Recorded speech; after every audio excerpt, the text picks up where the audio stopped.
नमस्कार। इतिहास में ना कुछ पल ऐसे होते हैं जो हम सबको याद रहते हैं, या कह सकते हैं कि हमें ऐसा लगता है कि हम उन्हें जानते हैं। आज हम एक ऐसी ही घटना की बात करेंगे जिसकी परतें जब खुलती हैं तो सामने आती है एक ऐसी कहानी जो किसी भी थ्रिलर फिल्म को टक्कर दे सकती है। 8 नवंबर 2016। ये तारीख शायद ही कोई भूल पाया होगा, है ना? रात को एक ऐलान होता है और बूम, रातों रात पूरे देश की इकोनॉमी जैसे हिल जाती है। हम सब ने इसे एक नाम दिया, नोटबंदी। लेकिन क्या हो अगर ये सिर्फ एक आर्थिक फैसला था ही नहीं? अगर खुफिया दुनिया की रिपोर्ट्स पर यकीन करें तो ये सालों से चल रहे एक खुफिया युद्ध का फाइनल मूव था। एक ऐसा युद्ध जो गोलियों या बमों से नहीं बल्कि कागज से लड़ा जा रहा था। तो इस पूरी लड़ाई को समझने के लिए हमें थोड़ा पीछे जाना पड़ेगा। चलिए चलते हैं साल 2013 में, जब इस खामोश हमले की नींव रखी जा रही थी। और इस जंग के पीछे चेहरे कौन थे? दाऊद इब्राहिम, मेजर इकबाल और खनानी ब्रदर्स। ये सब पाकिस्तान के कराची और इस्लामाबाद में बैठे थे, और वहां बैठकर ये भारत की इकोनॉमी को लिटरली घुटनों पर लाने का एक बहुत ही खतरनाक प्लान बना रहे थे। और इनका तरीका वाकई हैरान करने वाला था। मतलब ये कोई छोटी मोटी स्मगलिंग नहीं थी, ये एक प्रॉपर मिलिट्री ऑपरेशन जैसी प्लानिंग थी। सोचिए, इस्लामाबाद में बिल्कुल असली जैसे दिखने वाले नोट छपते, फिर उन्हें नेपाल के रास्ते इंडिया भेजा जाता, और यहाँ अतीक अहमद जैसे लोगों का एक बहुत बड़ा नेटवर्क उस पैसे को देश के कोने कोने तक पहुंचा देता था। और इसका नतीजा साल 2013 के आखिर तक लगभग 11,000 करोड़ रुपए, 11,000 करोड़ के नकली नोट इंडियन मार्केट में घूम रहे थे। ये एक बहुत बड़ा अलार्म था, एक खतरे की घंटी थी जिसे शायद उस वक्त ज्यादा लोगों ने सुना नहीं। फिर आया साल 2014। भारत में एक नई सरकार बनी, और सोर्स के मुताबिक इसी वजह से पाकिस्तान में बैठे इन लोगों को लगा कि अब उनका ये खेल खत्म हो सकता है। तो उन्होंने क्या किया? उन्होंने अपना दांव और भी बड़ा खेलने का फैसला किया। लेकिन उन्हें एक बात नहीं पता थी कि उनकी हर एक चाल पर, उनकी हर एक मीटिंग पर नजर रखने वाला एक भारतीय धुरंधर उन्हीं के बीच बैठा था। मेजर शोभित शर्मा, ये वो नाम था जो सालों से दुश्मन के बीच उनकी नाक के नीचे अपनी असली पहचान छुपाकर जी रहा था। और उन्होंने दुश्मन का भरोसा इस हद तक जीत लिया था कि वो उनकी हर बड़ी साजिश का एक अहम हिस्सा बन चुके थे। और फिर एक दिन मेजर शर्मा की एक रिपोर्ट दिल्ली पहुंचती है, और इस रिपोर्ट ने मानो खलबली मचा दी। पता क्या था उसमें?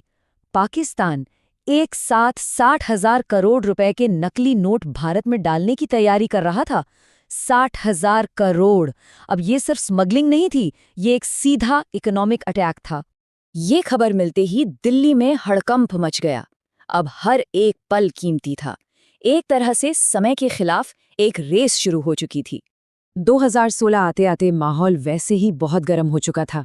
सितंबर में उरी में आतंकी हमला हुआ, और फिर भारत ने उसका जवाब दिया सर्जिकल स्ट्राइक से। दोनों देशों के बीच टेंशन एकदम पीक पर थी, और इसी तनाव के बीच ये खुफिया लड़ाई भी अपने फाइनल स्टेज में पहुंच रही थी। अब भारत का जो भी अगला कदम होता वो सिर्फ एक सवाल के जवाब पर टिका था। राष्ट्रीय सुरक्षा सलाहकार अजीत डोभाल का सीधा ऑर्डर था, ये पता करो कि वो 60,000 करोड़ के नोट छप चुके हैं या भी छपाई चल रही है। अब इस सवाल का जवाब लाना था, तो मेजर शर्मा ने अपनी अगली चाल चली। उन्हें एक सीक्रेट वेयरहाउस ले जाया गया, और जो उन्होंने अंदर देखा उसने सब कुछ साफ कर दिया। हालात उम्मीद से कहीं ज्यादा गंभीर थे।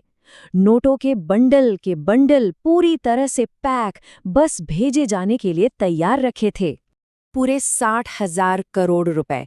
सोचिए, ये इतनी बड़ी रकम थी कि अगर ये इंडियन इकोनॉमी में आ जाती तो हमारी पूरी फाइनेंशियल स्टेबिलिटी को तबाह कर सकती थी।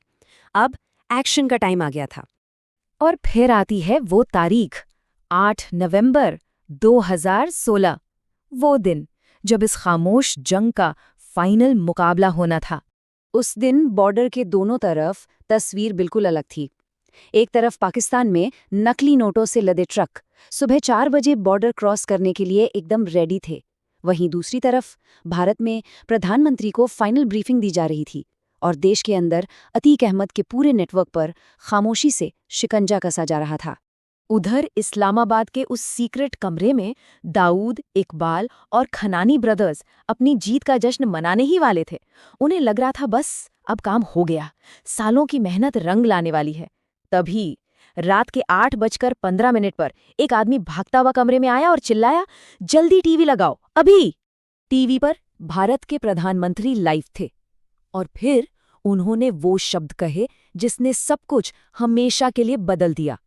आज मध्यरात्रि से 500 और 1000 रुपए के करेंसी नोट लीगल टेंडर नहीं रहेंगे।